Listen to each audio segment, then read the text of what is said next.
SDM. SDM. Where have the trains been? There's here. They're still here.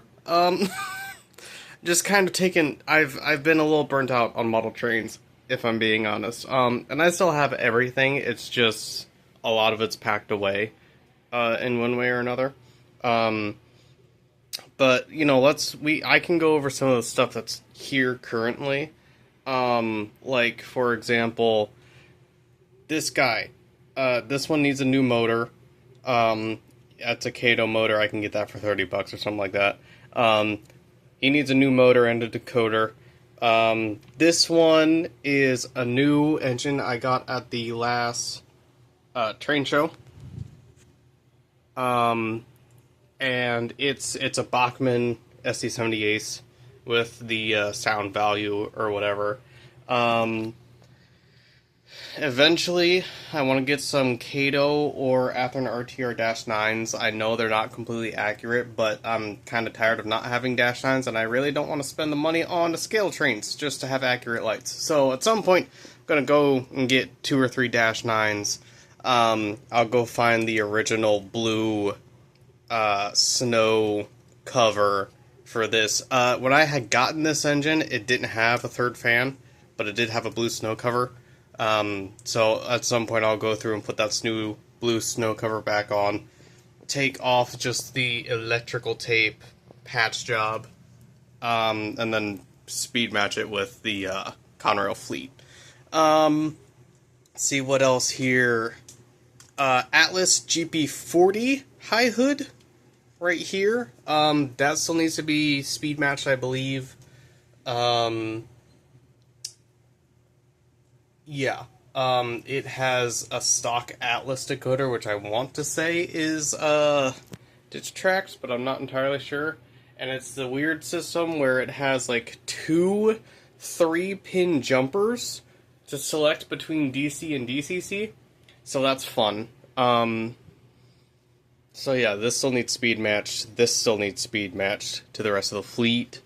Is there anything else new or going on here? On this shelf specifically? No, I don't think so. I also got this caboose. Full honesty, it looked better in the eBay listing. But it still looks decent. Looks okay.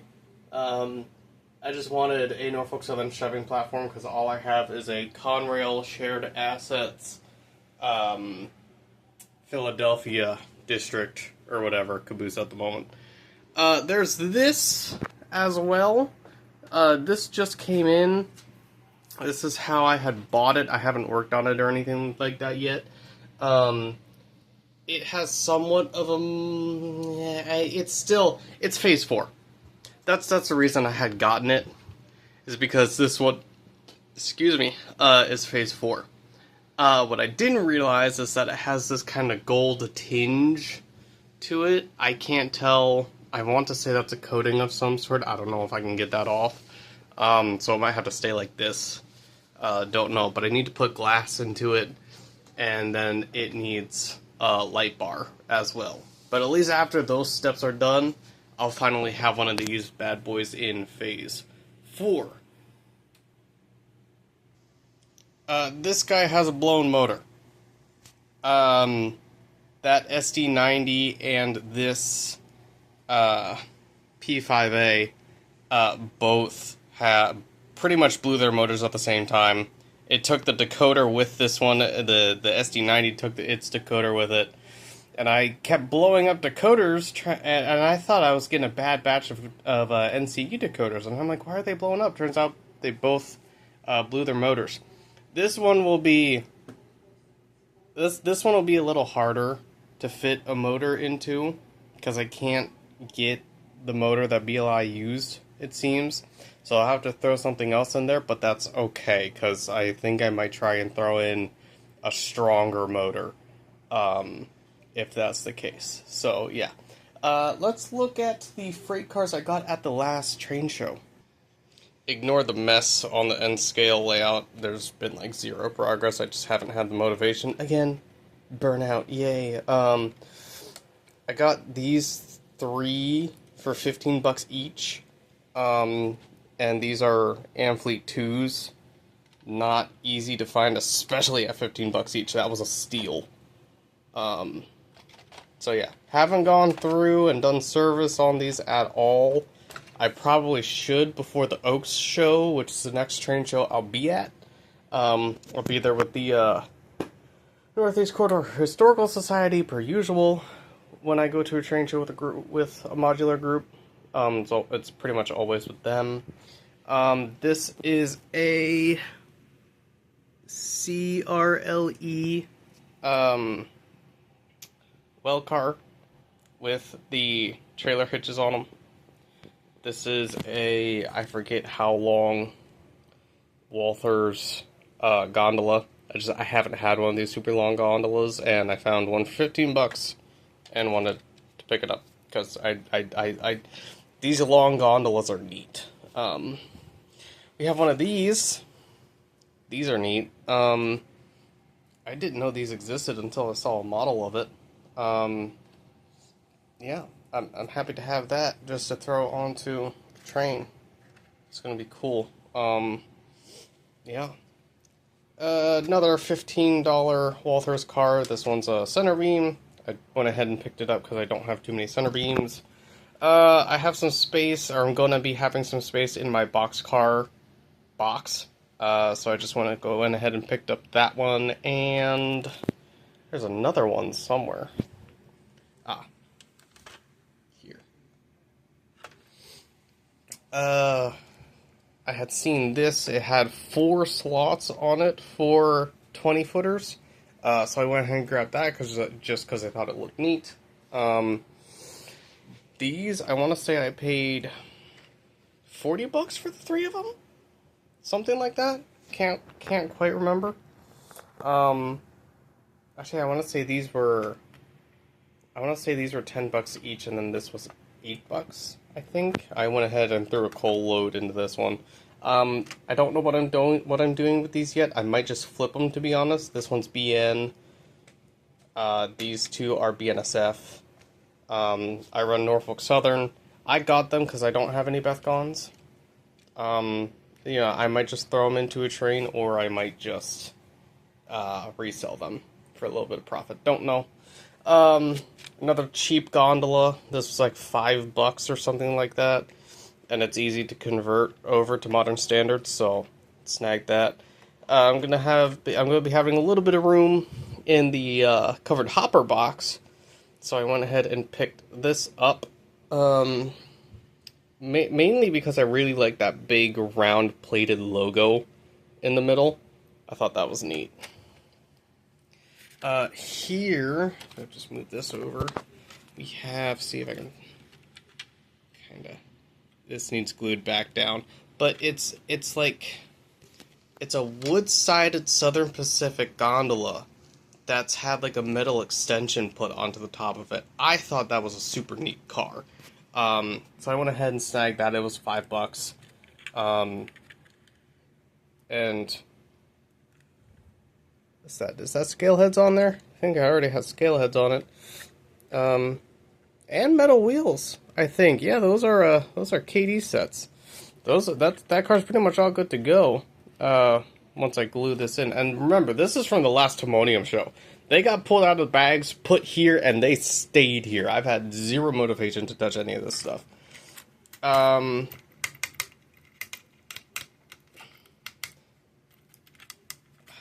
Is this plastic? I'm pretty sure this one's plastic.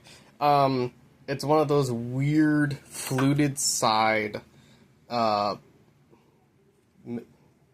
Milwaukee. One of those weird fluted side Milwaukee cars. It's a neat car. Again, $5. This car here, this wagon top, it looks like it's on the older side. But I'm fairly certain, if it'll focus here, I'm fairly certain this is a brass car. I want to say this one was $6 or $8 or something like that. It's definitely at least tin metal, at least, but I'm pretty sure it's brass. It's not super heavy though, so I can't tell. if I can get this in the light. You can see kind of where the paint's like that. I want to say it's brass. I want to say it's brass. And it's some... I want to say it's some custom road or something like that. Not entirely sure. But yeah, neat car there. This is that box car that we went over earlier. And then this was a $5 beat up Conrail hopper. I just need more hoppers. So even though this was beat up, it was $5. And yeah, I want to say that was it. You know, as far as new equipment goes, I'm pretty sure that was it. So yeah, look out for a video at the end of this month or at the very beginning of next month. It'll be a compilation video of the Northeast Corridor Historical Society over at the Oaks PA show in the Greater Philadelphia Expo Center, I believe is the location. I should be there Saturday and Sunday. I'm going Friday to help set up and bring my modules. And then I should be there Saturday, and then I'll definitely be there Sunday. We are also going to the Railroad Museum of Pennsylvania for their Model Railroad Days. The 15th, 16th, and 17th of August. So we will be there as well. Feel free to come see me at both locations or one of them. You know, entirely up to you, depending on where you are and how far you are and blah, blah, blah, blah, blah. Yeah, as far as model trains go, this has been pretty much the only stuff that I've been doing. I don't know if I've shown these, actually. So, I have currently, I believe this was in a video about showing what I got at a train show. These three, I don't think you guys have seen. This one is a Kato P42 with DCC and sound. This one is a Athearn Genesis P40 with DCC and no sound. This was on sale for like $100 or something. And then that sale was still going on 2 weeks later, so I went ahead and grabbed this 50th anniversary unit? Yeah. To pair with the Charger, because they're both in that similar phase paint. So yeah, I think that's it. Hope you guys had a good one. Hopefully you're not missing the train videos too much. I know I've been doing a lot of camera stuff lately, and I mean like a lot. And it's just, this YouTube channel is to show my hobbies and what I'm interested in, and for the longest time it was trains, but currently it's more so the real trains and the camera stuff. So that's it for this one. I'm actually gonna exit this time. Hope you guys enjoyed. We will see you in the next one. Have a good one.